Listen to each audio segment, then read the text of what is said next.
제가 휴가 이전에 마지막으로 한 새벽 설교에서 이사야 24장에서 27장 말씀 가운데 한 장, 25장으로 제가 기억을 하고 있는데, 이 한 장을 택해서 말씀드리기를 뭐냐면은 25장을 여러분과 같이 나눴지만 24장에서 27장 말씀이 이사야 안에 있는 작은 묵시록, 계시록이라고 말씀을 드렸습니다. 자, 그렇게 24장부터 27장까지 이 작은 묵시록이 끝나고 이어지는 다음 장이 뭐예요? 오늘 우리가 읽었던 28장입니다. 28장에서 35장까지가 또 하나의 어떤 내용 묶음인데, 이게 뭐냐면 화와 복의 노래라고 그렇게 불립니다.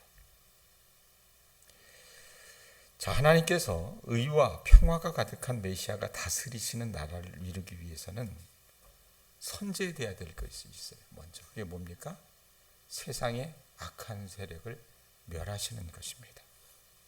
그리고 하나님께 대한 믿음을 지킨 사람들을 구원의 성으로 불러 모실 것을 예언하는 내용이 이 28장부터 35장 사이의 내용에 담겨 있다, 그 말입니다. 자, 그 단락의 첫 장인 28장 말씀을 오늘 우리가 같이 나누려고 하는 거예요. 자, 1절부터 쭉 보면 먼저 사마리아의 멸망에 대해서 얘기하고 있어요. 1절 맨 앞에 상반절 한번 보세요. 뭐라고 얘기합니까? 어느 지명이 나와요? 에브라임의 술 취한 자들의 교만한 면류관은 화 있을진저. 에브라임이라고 나와요. 자, 그런데 이 에브라임에 대해서 이사야를 통해서 하나님께서 어떤 말씀을 하시냐면 화 있을진저라고 하는 표현을 하십니다. 이 화 있을진저라고 하는 이 표현이 28장에만 나오는 것이 아니라 29장, 30장, 31장, 33장 모두 그 시작이 화 있을진저 이렇게 시작된다고 말입니다. 우리 한역 성경에는 그게 뒤로가 있지만 원래 히브리 성경에는 어떻게 되냐면 화 있을진저가 맨 앞에 나와요.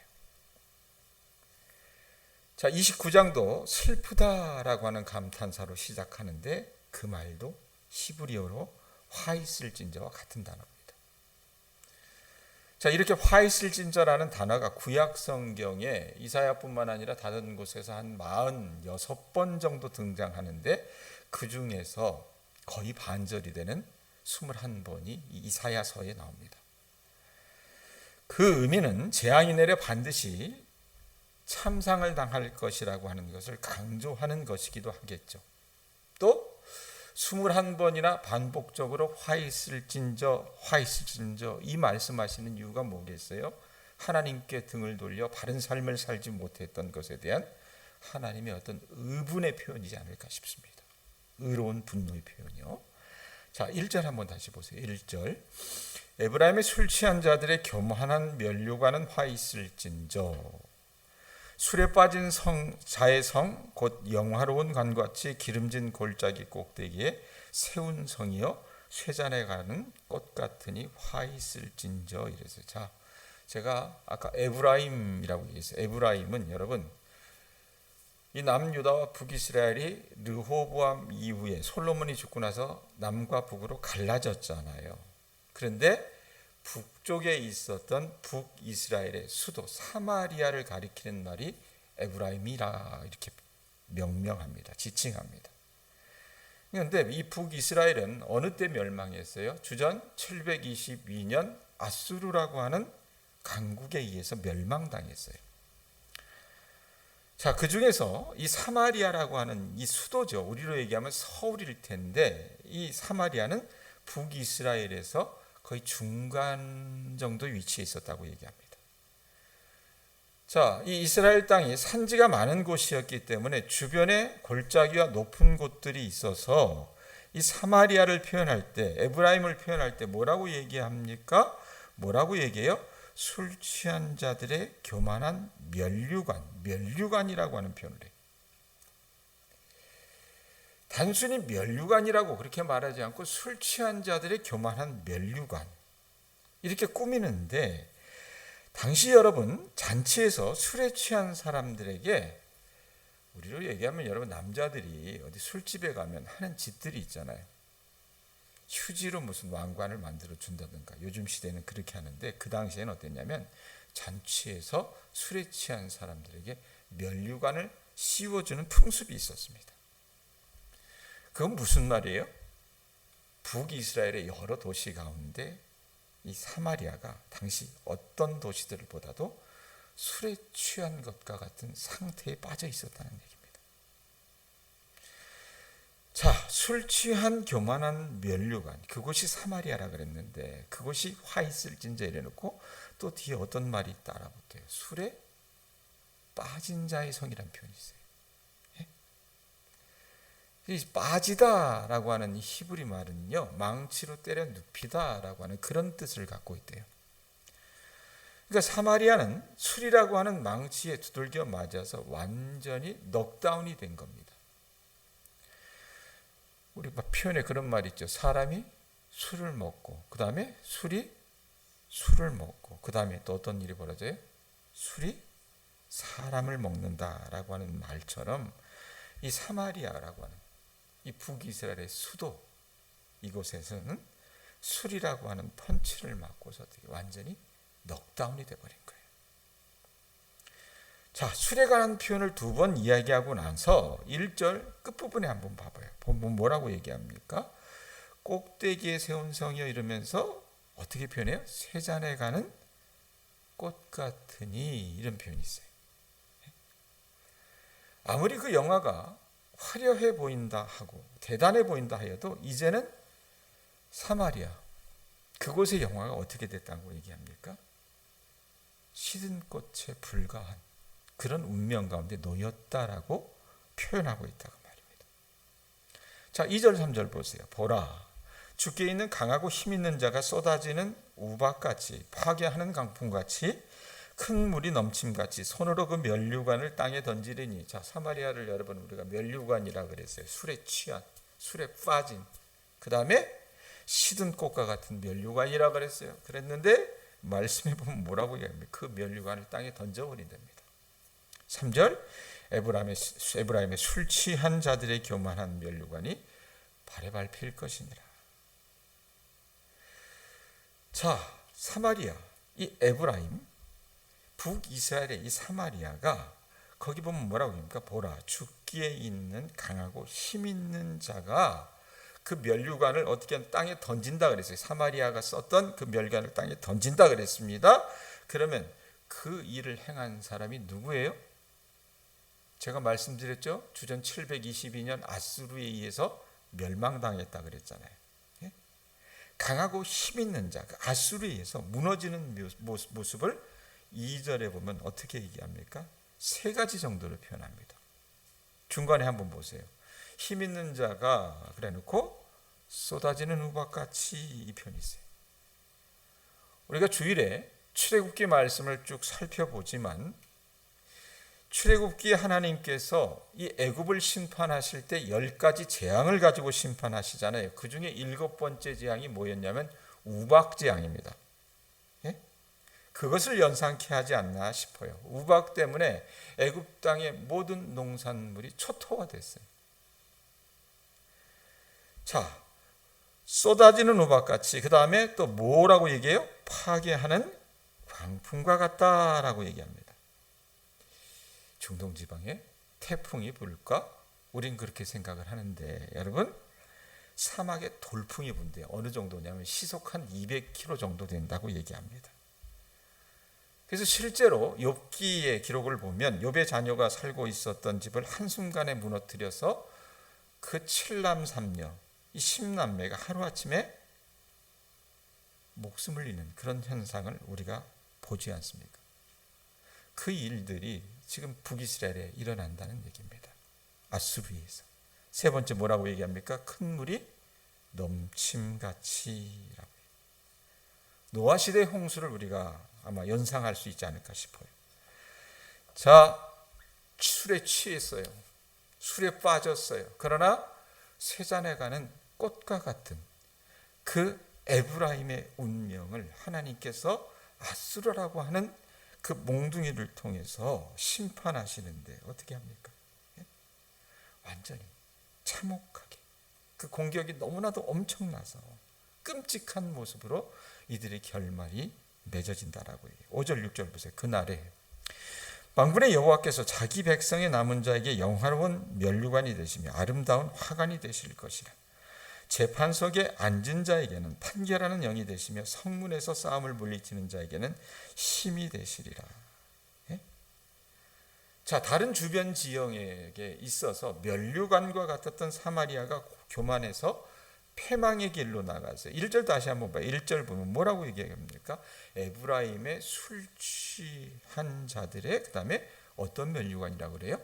교만한 면류관. 왜 북이스라엘이 멸망했는가? 교만했기 때문에 멸망한 겁니다.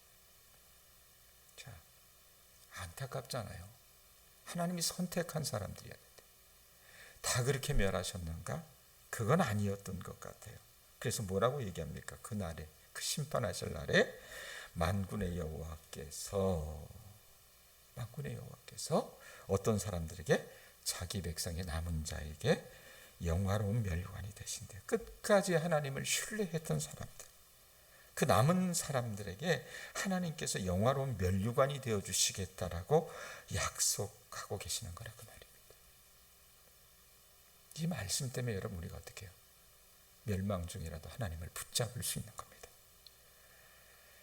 자, 그 다음에 7절 보세요. 그리하여도 이들은 포도주로 말미암아 엿걸음치며 독주로 말미암아 비틀거리며 제사장과 선지자도 독주로 말미암아 엿걸음치며 포도주에 빠지며 독주로 말미암아 비틀거리며 환상을 잘못 풀며 재판할 때 실수하나니 모든 상에는 토한 것 더러운 것이 가득하고 깨끗한 곳이 없도다. 이렇게 얘기했습니다. 자, 이 북이스라엘의 지도자들이 어땠냐면은 술에 취한 이 모습을 여러분 보였을 때에 이들의 여러분 행태를 어떻게 표현하냐면 옆걸음을 친다라는 표현을 해요. 옆걸음을 친다라고. 7절 다시 봐요. 포도주로 말미암아 옆걸음을 치며 이런 표현이 있잖아요. 그러니까 제대로 비틀거리면서 걷지를 못했던 겁니다. 더 심각한 건 말씀에 보면 이 지도자들만 비틀거린 것이 아니라 7절 중간에 보십시오. 뭐라고 얘기합니까? 독주로 말미암아 비틀거리며 그러면서 제사장과 누구도? 선지자도 독주로 말미암아 엿걸음치며 포도주에 빠졌다라고 얘기합니다.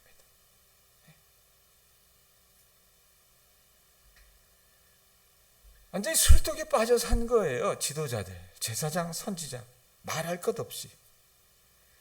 자, 영적인 지도자들이 술독에 빠져 사는 것보다 더 큰 문제는 여러분 어떻게 해요? 그들이 그렇게 완전히 정말로 주체하지 못하는 삶을 살았기 때문에 하나님께서 그들에게 분명히 계시하시는 말씀을 보지를 못한 겁니다. 환상을 깨닫지 못한 겁니다.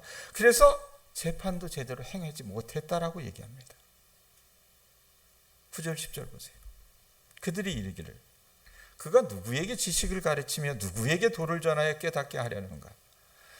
젖떨어져 품을 떠난 자들에게 하려는가? 대저 경계의 경계를 더하며 경계의 경계를 더하며 교훈의 교훈을 더하며 교훈의 교훈을 더하되 여기서도 조금 저기서도 조금 하는구나 하는도다. 이게 무슨 말이냐?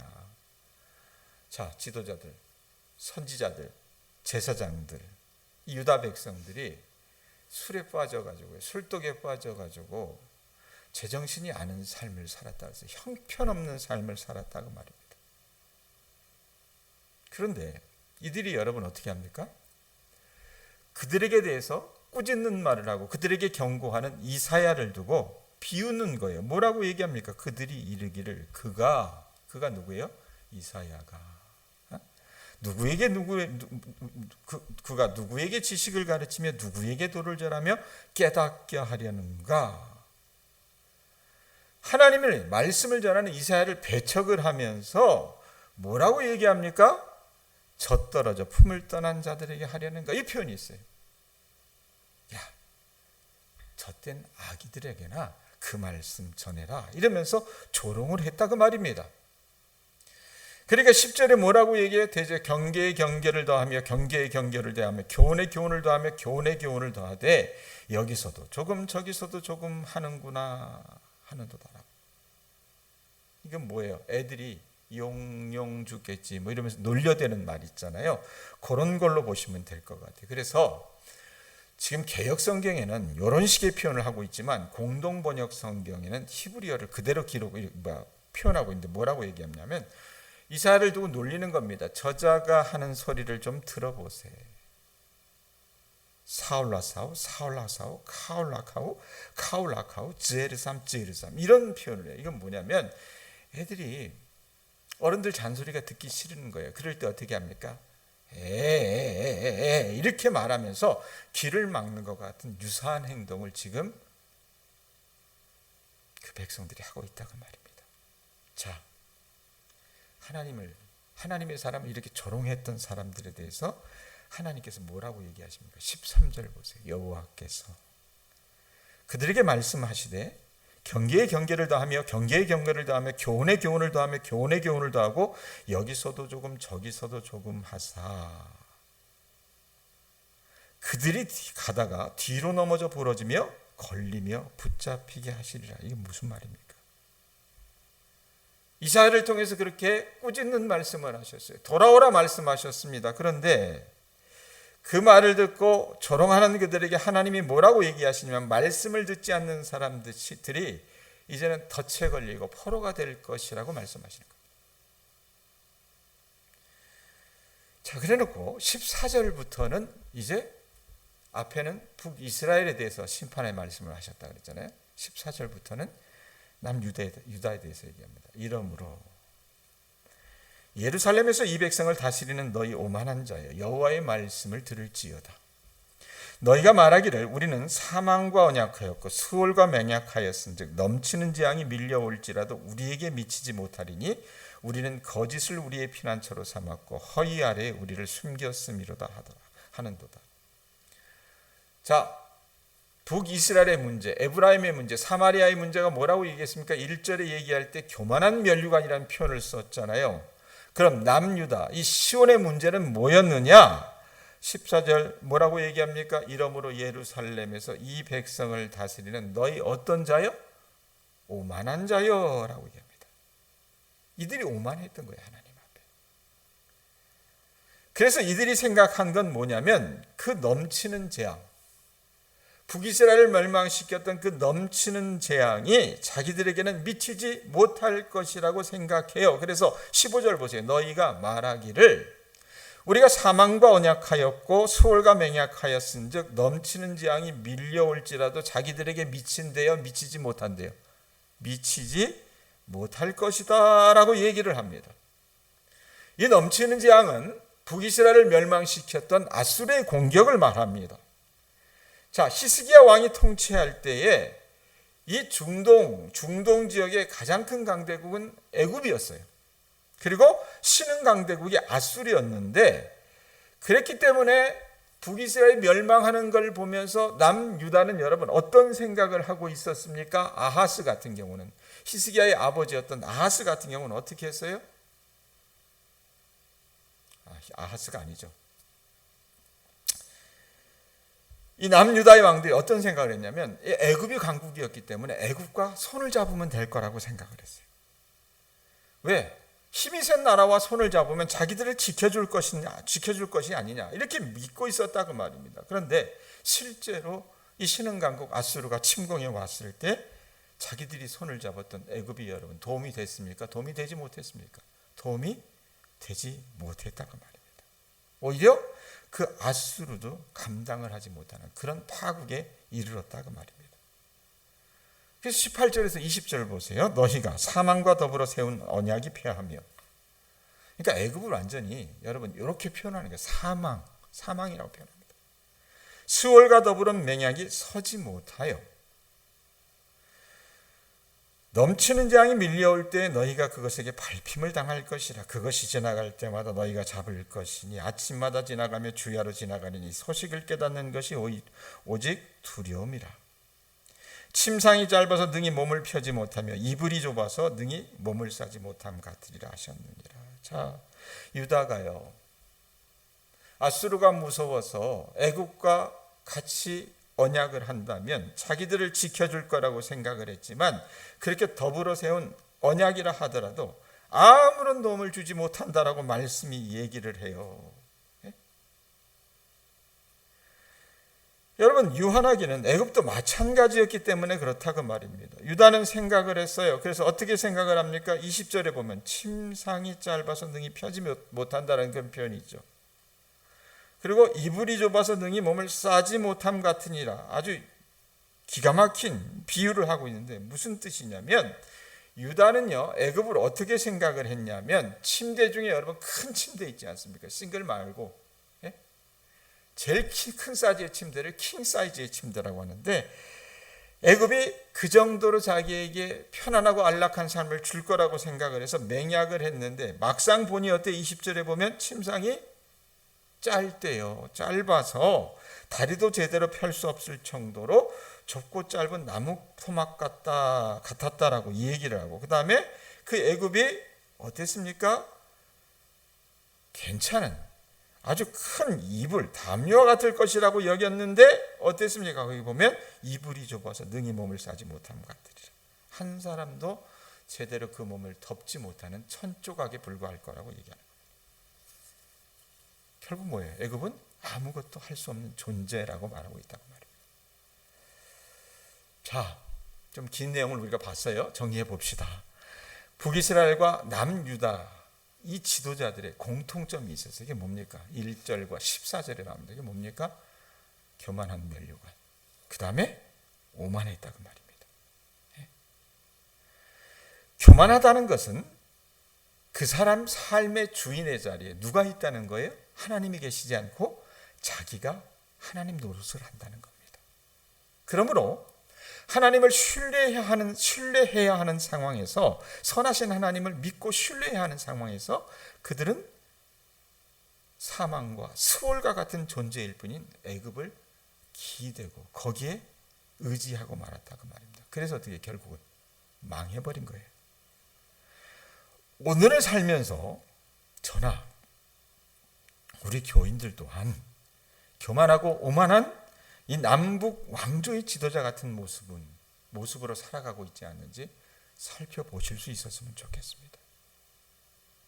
사랑하는 교우들이요, 저나 여러분이 정녕 의지하는 존재가 누구입니까? 아무 도울 힘이 없는 사람을 의지하십니까?